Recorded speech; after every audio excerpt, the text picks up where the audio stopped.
Assalamualaikum warahmatullahi wabarakatuh. Ketemu lagi di Dongeng Tengah Malam. Salam sehat buat semuanya. Sampai sekarang ini pandemi kan masih belum selesai ya. Saya tetap menyarankan jaga protokol kesehatan yang dianjurkan pemerintah, 3M khususnya ya. Memakai masker, menjaga jarak, mencuci tangan yang bersih. Jangan lupa itu. Mari kita semuanya menjaga kesehatan kita masing-masing. Itu juga berarti menjaga keluarga kita. Semoga kita semua selalu diberikan kesehatan, kemudahan dan kelancaran. Amin amin ya rabbal alamin. Untuk kali ini saya akan membawakan kiriman dari favorit kita semua ya, Mbak Uci. Semoga Mbak Uci selalu diberikan kesehatan, kemurahan rezeki, kelancaran segala urusannya. Amin. Dan Mbak Uci kali ini meneruskan cerita sebelumnya kayaknya ini ya. Tinggal di rumah bosnya, di depannya itu tempat kerjanya atau apoteknya ya, atau tempat praktek dokter juga. Masih ingat ya cerita terdahulu kan? Mbak Uci kan menunggu rumah bosnya ini karena ditinggal ke Jawa. Nah ini menceritakan lain lagi dari cerita kemarin. Tapi sebelum ke cerita, saya ingatkan dulu ya bagi sedulur semuanya yang belum subscribe, monggo di subscribe dulu. Jangan lupa like dan tulis komentarnya. Dan yang di Spotify jangan lupa follow Dongeng Tengah Malam ya, supaya tetap bisa mengikuti cerita terbaru dari Pak D. Alvan. Baiklah, kita langsung ke ceritanya dari Mbak Uci ini. Kejadian ini sekitar 4 tahun yang lalu. Masih tetap di rumah bosnya Mbak Uci, sekalian tempat kerjanya ini. Pagi itu ada keponakan bosnya yang datang ke tempatnya Mbak Uci atau tempat rumah bosnya ini. Kan kebetulan bosnya ini lagi nggak ada kan. Sebut saja keponakannya ini namanya Noni.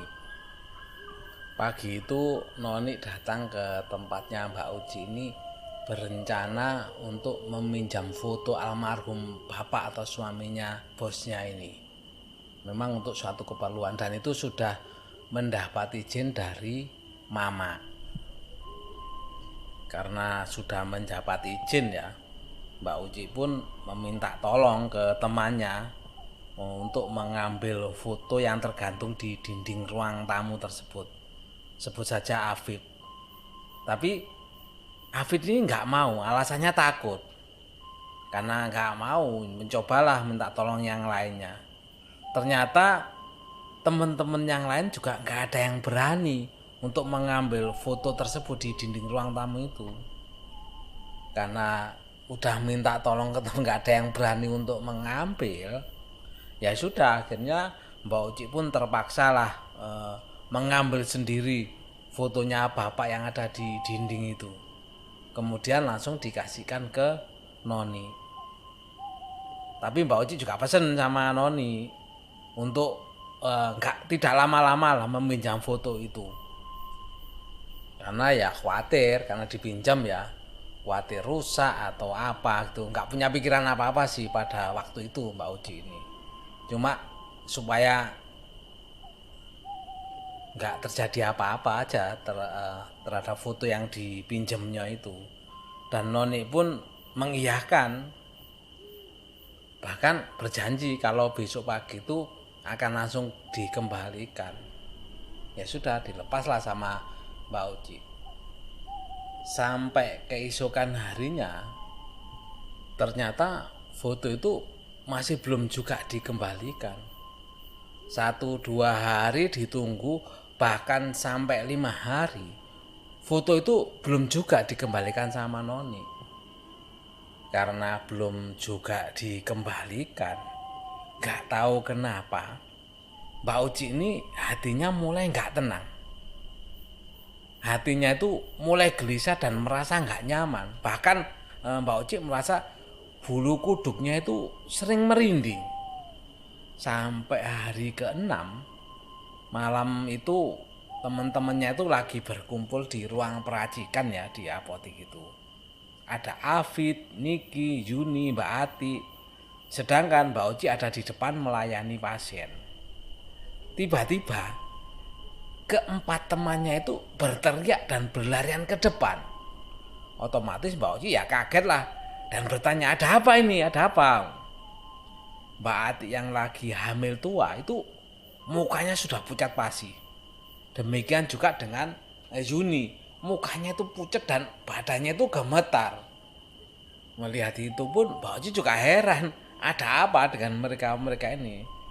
Sampai akhirnya Niki pun bercerita dengan badannya masih gemetar ya.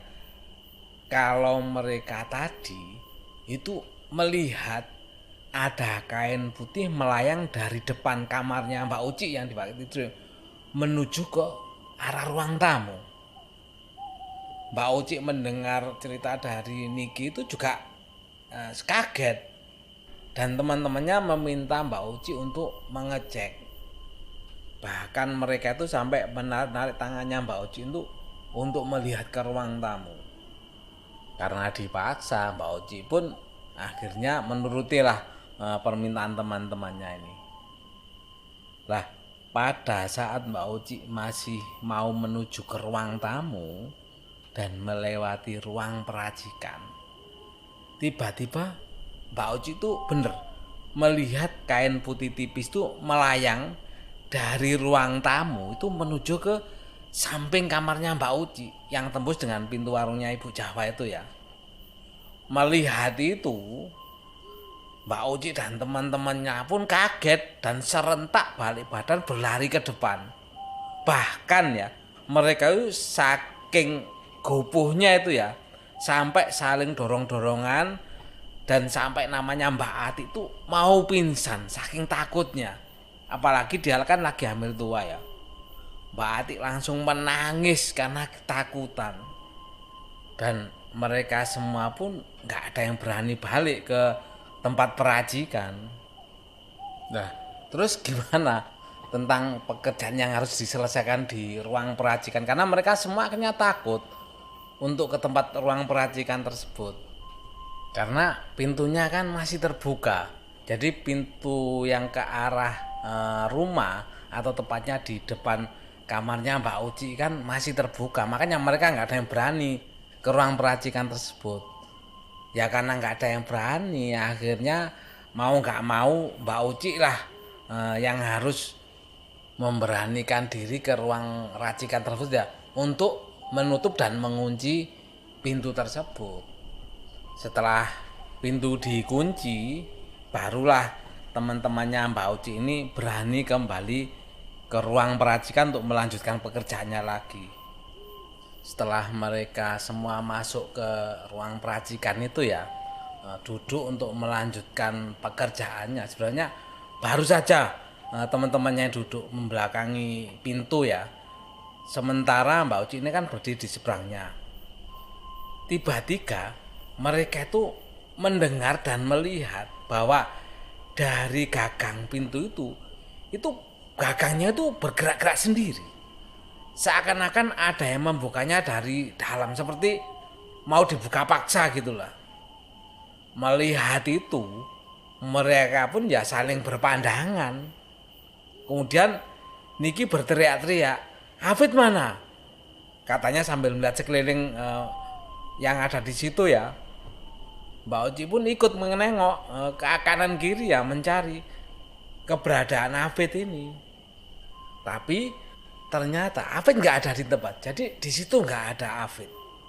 Nah karena Hafid nggak ada, kan dikira yang di dalam itu Hafid. Hafid terkunci di dalam rumah.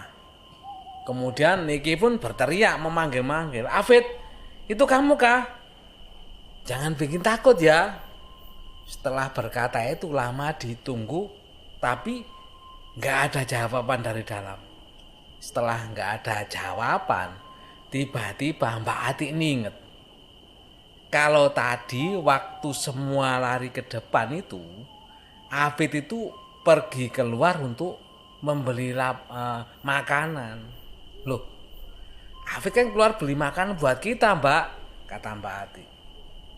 Lah, terus yang di dalam itu siapa? Tanya Mbak Ati lagi. Mereka pun tersadar. Betul memang, Afid lagi keluar untuk membeli makanan. Dan mereka berempat pun saling berpandangan dan seperti di komando ya. Mereka berempat itu langsung lari ke depan lagi. Ngos-ngosan tentunya, 2 kali kejadian. Dan mereka pun duduk bergerombol di ruang komputer. Gak ada yang bicara. Mereka cuma saling pandang, sedangkan Mbak Ati makin pucat pasi sambil mengelus-ngelus perutnya. Karena melihat kondisi Mbak Ati seperti itu, Mbak Uci pun khawatir dan menyuruh Mbak Ati untuk pulang saja duluan karena takut terjadi apa-apa ya dengan kehamilannya itu. Sampai akhirnya Afid pun datang. Dan mereka pun menceritakan kejadian yang barusan terjadi. Ternyata Afid sudah melihat duluan kain putih yang melayang itu saat dia mau menuju ke mesin fotokopi. Dan karena melihat itu, akhirnya Afid berbalik badan dan nggak jadi fotokopi. Akhirnya karena kejadian tersebut, teman-temannya Mbak Uci ini melarang Mbak Uci untuk menginap di rumahnya mama tersebut. Takut kalau terjadi apa-apa. Dan sebelum pulang, Mbak Uci pun mengecek semua pintu yang ada di dalam rumah untuk memastikan sudah terkunci apa belum. Karena memang Mbak Uci kan rencana tidak tidur di situ. Dan pada waktu memeriksa kunci sudah terkunci apa belum itu, tidak tahu kenapa Mbak Uci ini badannya itu merasa gemetaran, bulu kuduknya itu merinding saat tercium bau rokok di kamar mandi dalam. Kemudian saat mengecek pintu belakang dekat kebun, pintu rumah makan itu bergeser dengan sendirinya. Beruak. Bahkan Mbak Uci gak berani menengok ke belakang. Karena apa? Karena Mbak Uci merasakan bulu kuduknya itu mulai kaki, punggung, dan tengkuk itu sudah berdiri semua. Setelah ngecek pintu belakang sudah aman, Mbak Uci pun balik. Dan saat mengunci pintu dapur, pintu geser yang ada di ruang makan itu terbuka sendiri. Karena takut, Mbak Uci pun membaca doa-doa. Sedangkan badannya Mbak Uci ini sudah gemetaran saking takutnya. Pintu gesernya itu ditutup sama Mbak Uci dan langsung dikunci. Tapi pintu geser yang menuju ruang tamu itu tiba-tiba bergeser menutup. Tapi sebelum tertutup, Mbak Uci langsung berlari cepat menahan dan pintu itu jangan sampai tertutup. Dan setelah berhasil, Mbak Uci pun keluar dari ruang makan tersebut. Wow, bisa dibayangkan ya, pintu bergeser langsung menutup sendiri. Untungnya Mbak Uci tidak tertutup di situ ya. Khawatirnya apa? Kalau sudah tertutup, Mbak Uci terkunci, nggak bisa keluar dari ruang makan tersebut. Bisa dibayangkan, mungkin sampai pagi Mbak Uci akan terkunci di ruang makan itu. Dan setelah itu Mbak Uci pun bergegas keluar. Keluar itu kan melewati ruang tamu. Pada saat melewati ruang tamu ini, Mbak Uci itu merasa punggungnya itu berat, seperti ada yang nahan. Mbak Uci pun gak berani menengok ke belakang dan langsung setengah berlari sambil mematikan lampu-lampu di ruangan itu. Dan berharap teman-temannya itu masih menunggu di ruang peracikan. Dan ternyata teman-temannya itu sudah keluar duluan. Makanya Mbak Uci pun cepat-cepat mengunci pintu dan mematikan lampu di ruangan itu. Lah, pada saat mengunci pintu ruangan tersebut, samar-samar Mbak Uci ini melihat gagang pintunya itu bergerak-gerak sendiri. Tanpa pikir panjang, Mbak Uci pun segera mengunci dan berlari keluar rumah. Ternyata teman-temannya itu masih menunggu di situ atau di luar itu. Mbak Uci sempat agak emosi. Kenapa kok ditinggal sendirian? Dan mereka bilang sebenarnya mereka tadi itu menunggu di ruangan tersebut, dia menunggu Mbak Uci ya. Tapi pada saat menunggu itu tiba-tiba katanya itu mereka mendengar ada suara langkah sepatu berjalan di lorong di samping ruangan. Setelah ditengok, ternyata di situ nggak ada siapa-siapa. Makanya karena ketakutan mereka pun lari keluar dan menunggu di halaman. Mbak Uci pun akhirnya ya udah menyadari ketakutan teman-temannya. Sampai esok malam kejadian itu masih terulang lagi, malah makin parah. Saat Juni lagi mencuci alat-alat medis, dia melihat kain warna hitam itu melayang di lorong samping ruangan yang saat itu pintunya memang dibuka ya. Melihat itu dia pun langsung lari ke depan dengan muka pucat pasi. Karena ketakutan mereka pun kembali bergerombol lagi di depan, gak berani lagi di ruang itu. Setelah agak tenang, mereka pun ngobrol-ngobrol di ruang komputer ya, sambil mencoba mengingat-ingat kembali kejadian selama 2 hari ini. Kenapa kok ada kejadian padahal sebelumnya gak seperti itu gitu loh.